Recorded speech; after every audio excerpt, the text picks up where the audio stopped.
Good morning, students. Welcome to the class on pericyclic reactions. We have just completed 2+2 cycloadditions. Now we will see 1,3 dipolar cycloadditions.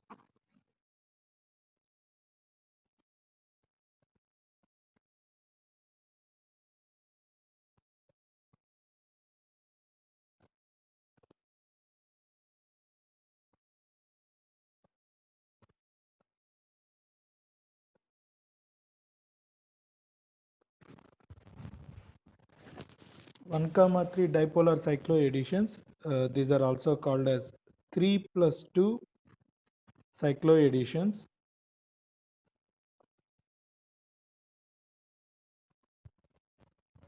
Because one diene will be 3-atom system and the dienophile will be 2-atom system, and these are all syn additions. These are all syn additions.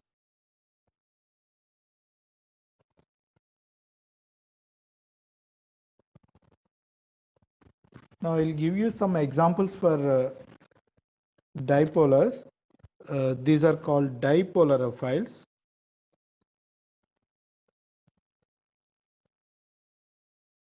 Dipolarophiles, or we can say simply 1,3 dipoles.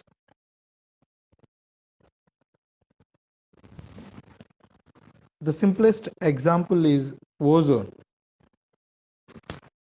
Of course, we know ozone. This is the ozone. So addition of ozone to an alkene is an example for 3+2 cycloadditions, or we can say 1,3 dipolar cycloaddition reactions. Of course, we have studied it well in during the ozonolysis reactions. Now what we are going to discuss is nitrile oxide, where an oxide will be there on a nitrile group. So nitrogen will be positively charged, oxygen is negatively charged. We can also write a resonance, another resonance form for this. When we polarize this negative charge towards the positive charge, nitrogen can form only 3 bonds in neutral form. If it gets positive charge, it can form 4 bonds. Because there are already 4 bonds, when we are polarizing this negative charge on oxygen, so we must polarize this carbon nitrogen triple bond, one of the bond towards the carbon. So the resonance form will look like this. This becomes negative and this becomes positive. So this is nitrile oxide. And in the next example, we see azide. Azide is again a 1,3 dipolar system. What is azide? N3 is called as azide. How do we write the resonance form? Yeah, first I will write the charges. Because this nitrogen is having 4 bonds, it will be positively charged. This nitrogen is having 2 bonds, so it must be negatively charged. We can write the resonance form by polarizing this negative charge. So we can write Rn, N triple bond N. So this nitrogen becomes negatively charged and this becomes positively charged. The next example is diazomethane.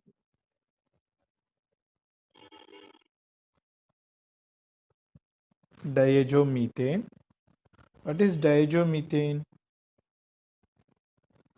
If a diazo group is there on a carbon, then it is called diazomethane. This is dialkyl diazomethane. Sorry. When we try to write the charges,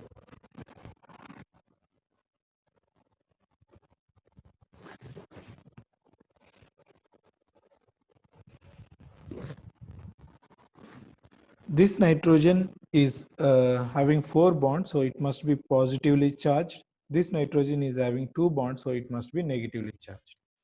We can also write the resonance form. So we need to polarize this negative charge towards nitrogen.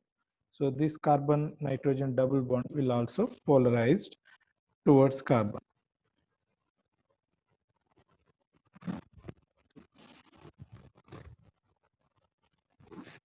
So this carbon is negatively charged, nitrogen is positively charged. This is an example for 1,3 dipolar. The next example, nitrone. What is nitrone?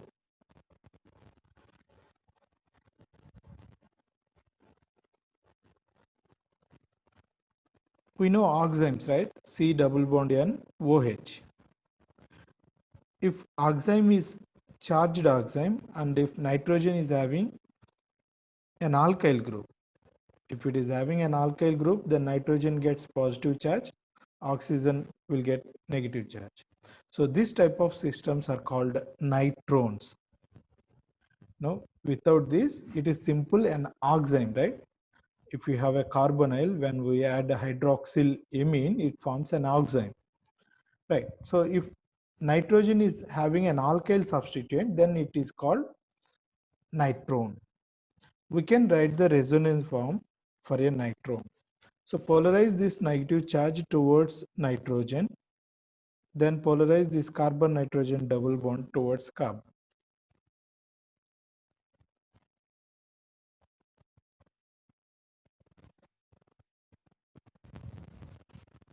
So carbon gets negative charge. Of course, nitrogen will retain its positive charge. The last example is nitrile imines. Nitrile imine. What is nitrile imine? This is nitrile imine. Carbon is negatively charged, nitrogen is positively charged. We can write the resonance form by polarizing this negative charge towards nitrogen so that this nitrogen double bond will be polarized towards this nitrogen.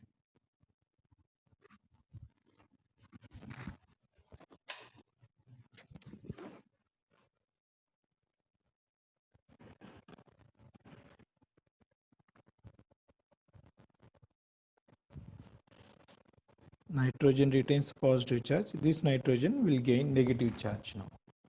So these are some of the examples for dipolarophiles. So we will use all these dipolarophiles in 3+2 cycloadditions.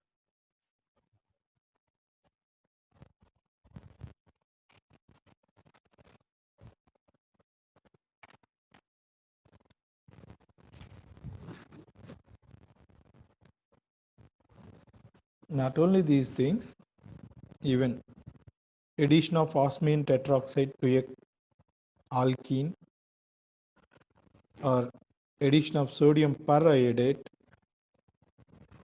are also example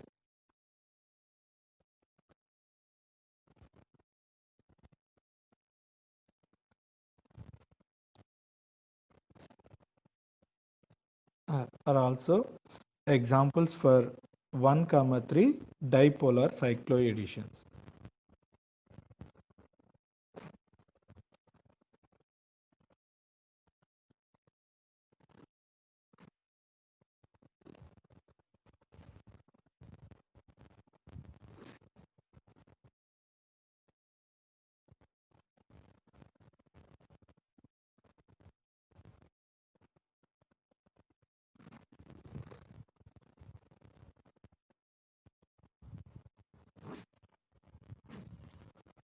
These 1,3 dipoles, they are both electrophilic and nucleophilic.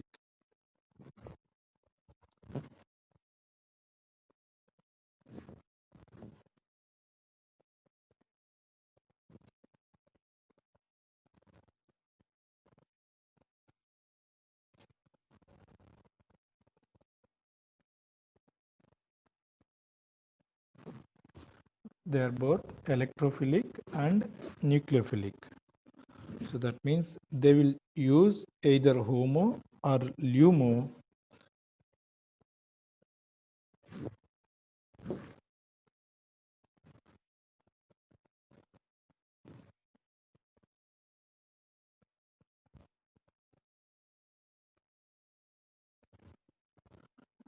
based on the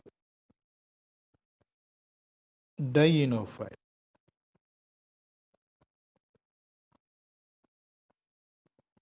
So 1,3 dipoles may act as a diene or a dienophile. So it is purely based on the electron density around the dienophile. For example, this nitrone, when it is reacting with this alkene is electron rich. It is an electron rich dienophile because we have an electron releasing group. So electron rich. So we can say here it acts as a diene. So it uses its HOMO because the alkene is electron rich. It uses its HOMO. So nitrone 1,3 dipole will use its LUMO for the 3+2 cycloaddition. So as I said, during the Diels-Alder reactions, a Diels-Alder reaction occurs between HOMO of diene and LUMO of dienophile. At the same time, the reverse, that means HOMO of dienophile and LUMO of diene are also possible. So that we can clearly see in the case of 3+2 cycloadditions. Okay, so that if the dienophile is electron rich, then it uses its HOMO. So diene, that means 1,3 dipole will use its LUMO for the 3+2 cycloaddition. But if we use an electron poor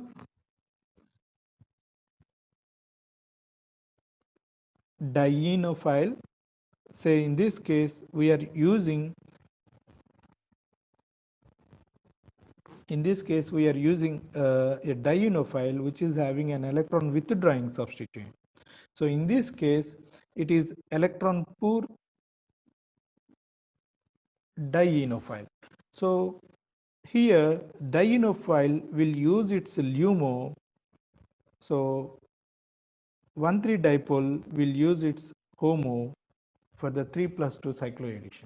So it depends. If the dienophile is electron rich, then dienophile uses its HOMO. Obviously 1,3 dipole will utilize its LUMO. Even the reverse is also possible.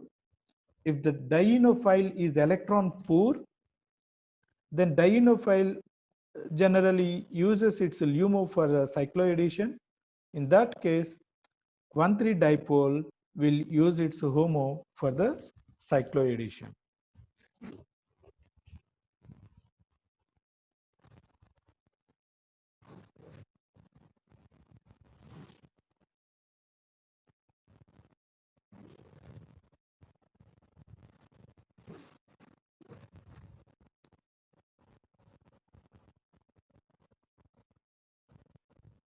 I'll give you some examples on 3+2 cycloadditions.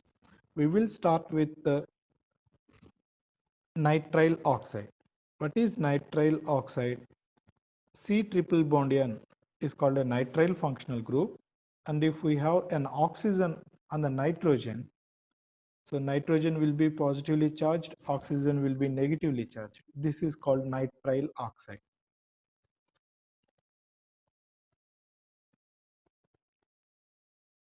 Nitrile oxide is a very good example for 3+2 cycloadditions. This nitrile oxide will undergo a 3+2 cycloaddition because it is a 3 atom system. So this is 3 and this is a 2 atom system. So this is 2. 3+2 cycloaddition. Here the bonding occurs between the oxygen and one of the carbon in dienophile, and the carbon, another carbon in the dienophile. So here we will get 3 plus 2, so altogether we will get a 5-membered ring.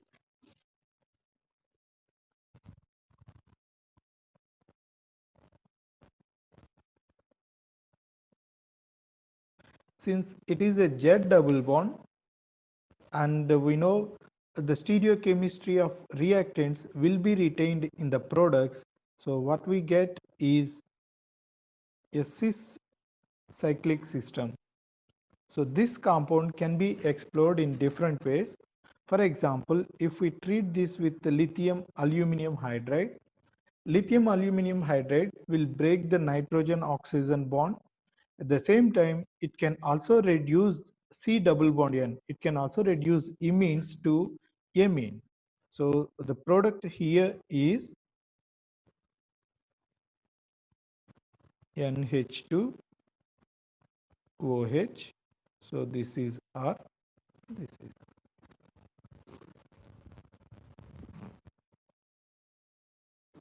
Similarly, we can also explore this product by treating with hydrogen and nickel. When we reduce this with a metal and hydrogen, metal hydrogen reduction generally breaks the nitrogen oxygen bond.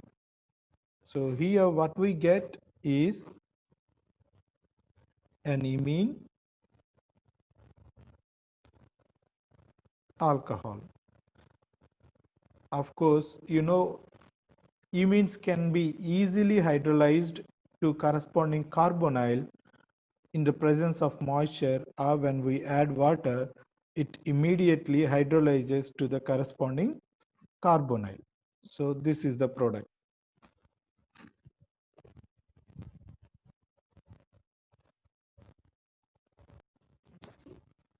In the next example, you try to write the product. So this nitrile, when it is reacting with the monosubstituted alkyne, what is the product?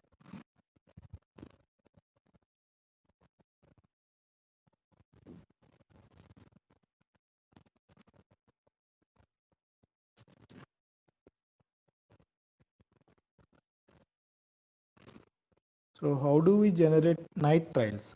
Nitriles, sorry, nitrile oxides.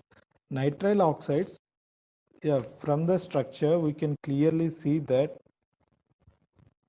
we need to generate a triple bond and then oxygen and the nitrogen. Now how do we generate this? Nitrile oxides can be generated from oximes. How do we generate oximes? Oximes can be generated by treating a carbonyl, either aldehyde or ketone, with hydroxylamine. This is hydroxylamine. So when we treat hydroxylamine with a carbonyl, so oxygen and H2, they will be leaving as H2O. So what we will get is an oxime. This is called an oxime. C double bond N OH is called an oxime.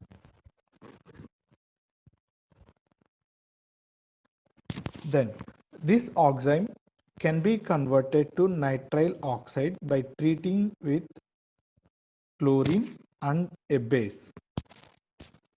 So when we treat this with chlorine and triethylamine a base, this oxime can be converted to nitrile oxide. I'll give the mechanism.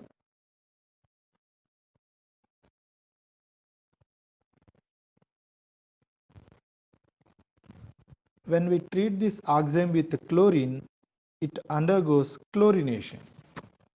It undergoes chlorination. How do we do chlorination?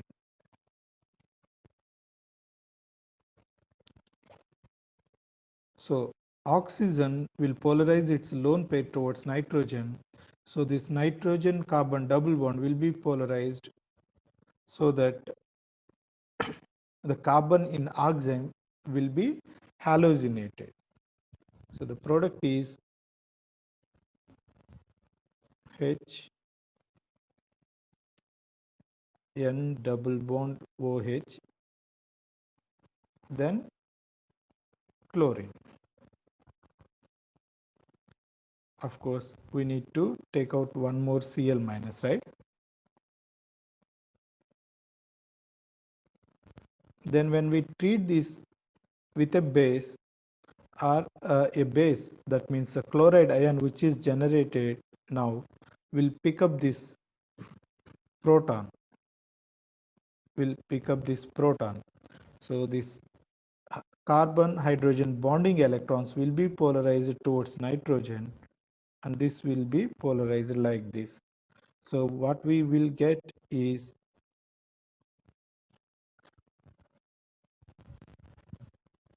again we are getting an oxime.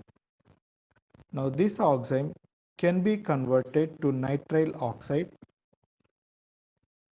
Yeah, nitrogen lone pair will be polarized towards carbon, so that chloride ion is a good leaving group. So we are generating a C triple bond N, and this Cl minus will pick up this hydrogen, so it generates O minus.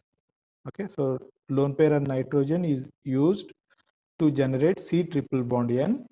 Because it is donating lone pair, it gets positive charge. This is occurring because chlorine is a good leaving group, so chloride ion will be leaving. The chloride ion which is leaving will now pick up this proton on oxygen. Because it is an acidic proton, this can be easily picked up, so it generates nitrile oxide. So what is the product here?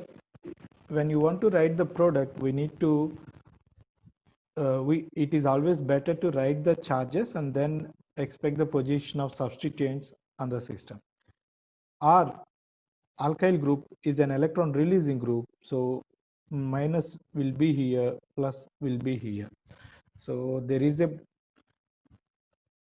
bonding interaction between terminal carbon and nitrile carbon, oxygen and internal carbon. So it generates a 5-membered ring like this.